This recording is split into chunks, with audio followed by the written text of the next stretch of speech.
Bueno chicos, vamos a ver una introducción de trigonometría. Miren acá, en un triángulo cualquiera, ¿sí?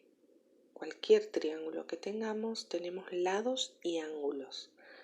Cada uno de estos vértices, que son estos puntitos donde se unen esos lados, los vamos a nombrar con alguna letra. Supónganse A, B y C.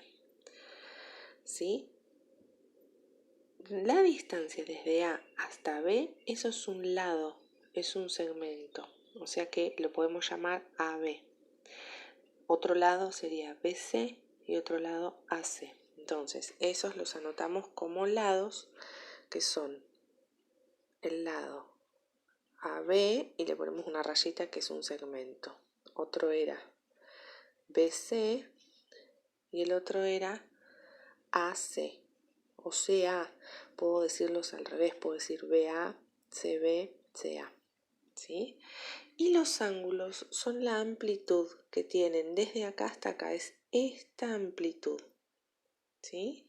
Esta amplitud es el ángulo A, esta de acá sería el ángulo B y esta de acá el ángulo C. Los ángulos los escribimos como solo la letrita, le ponemos un piquito ahí arriba, el ángulo A, el ángulo B y el ángulo C. Esto es un repaso, ¿sí? Existe una propiedad para todos los triángulos que se cumple que la suma de los tres ángulos interiores es 180 grados, ¿sí? O sea que este ángulo más este, 180. Bien, después vamos a ver que existen triángulos que tienen la característica de ser triángulos rectángulos. ¿Por qué rectángulo? Porque tienen un ángulo recto, ¿sí? O sea, un ángulo de 90 grados. Entonces, ¿qué característica tienen los triángulos rectángulos? Que tienen un ángulo, este es el simbolito de ángulo, un ángulo de 90 grados. Un ángulo de 90 grados tienen, ¿sí? Un ángulo recto. Un ángulo de 90 grados se llama recto. Por eso se dice que es un triángulo rectángulo. Bien. ¿Qué característica tienen los triángulos rectángulos? Que los lados que forman ese ángulo de 90 se llaman catetos. Entonces, este es un cateto y este es otro cateto. Y el lado que está enfrentado al ángulo de 90, que siempre es el lado más largo, esa es la hipotenusa, con H, hipotenusa. Bien, ¿por qué decimos esto? Porque con los triángulos rectángulos empezamos a tener diferentes propiedades. Por ejemplo, tenemos el teorema de Pitágoras, ¿sí? Que el teorema de Pitágoras lo que dice es hipotenusa, miren la formulita, acá está la fórmula. Dice que la hipotenusa, que es este lado más largo, al cuadrado, es igual a cateto al cuadrado más cateto al cuadrado, ¿sí? Si lo decimos en letras, va a ser, la hipotenusa es BC, ¿sí? Es esta, BC. Entonces sería BC al cuadrado, que lo pusimos acá. Eso es igual a AB, que es esta, ¿sí? Al cuadrado, más el otro cateto, que es AC al cuadrado. Eso es lo que dice el teorema de Pitágoras. Seguramente lo vieron. Y por otro lado después tenemos un ejemplo. Miren acá. Supónganse que yo no conozco la hipotenusa, pero tengo el valor de los dos catetos. Uno vale 3, el otro vale 4. Planteándolo sería hipotenusa al cuadrado, no la tengo. Cateto 3 al cuadrado más el otro cateto 4 al cuadrado.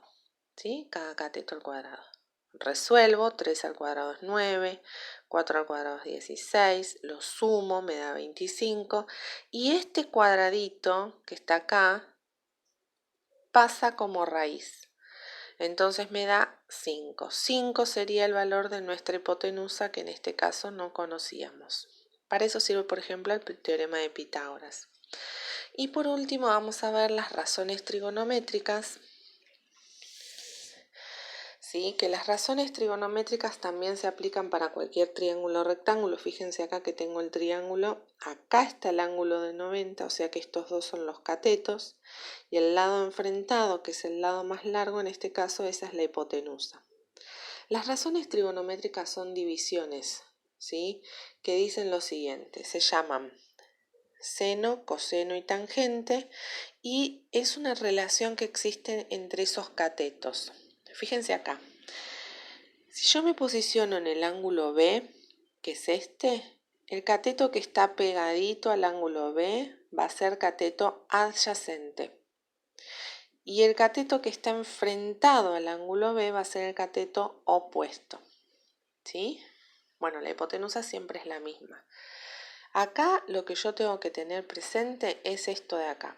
El seno del ángulo y de qué ángulo me está hablando y cuáles son los catetos y la hipotenusa. Fíjense, seno es cateto opuesto sobre hipotenusa. Si yo vengo al triángulo y me dice, a ver, el seno de B es este ángulo de acá, lo vamos a marcar. Me dice, el seno de B es cateto opuesto. El opuesto no es el que está pegado, sino el que está enfrentado. Entonces, el cateto opuesto va a ser el lado CA. Entonces, acá arriba voy a poner CA. Y la hipotenusa siempre va a ser BA, en este caso. Entonces, abajo pongo BA. Ahora, coseno. El coseno me dice cateto adyacente sobre hipotenusa. Venimos acá, miro beta, el cateto adyacente es el que está pegadito, que es este BC. Entonces voy a decir BC sobre la hipotenusa. La hipotenusa es BA. BA. Y la tangente, por último, me dice cateto opuesto sobre cateto adyacente. Entonces, parándome en el ángulo B, porque acá me dice B, digo cateto opuesto. Cateto opuesto es CA. Entonces voy a escribir acá CA sobre cateto adyacente, que es BC. Bien, yo ahora les dejo como consigna que hagan lo mismo, pero en vez de decir seno de B, digan seno de A. Ahora, ¿cuál va a ser el cateto opuesto de A? El que está enfrentado. ¿Cuál va a ser el cateto adyacente del ángulo A? El que está pegado. ¿Sí? Hagan todo esto mismo, pero con el ángulo A.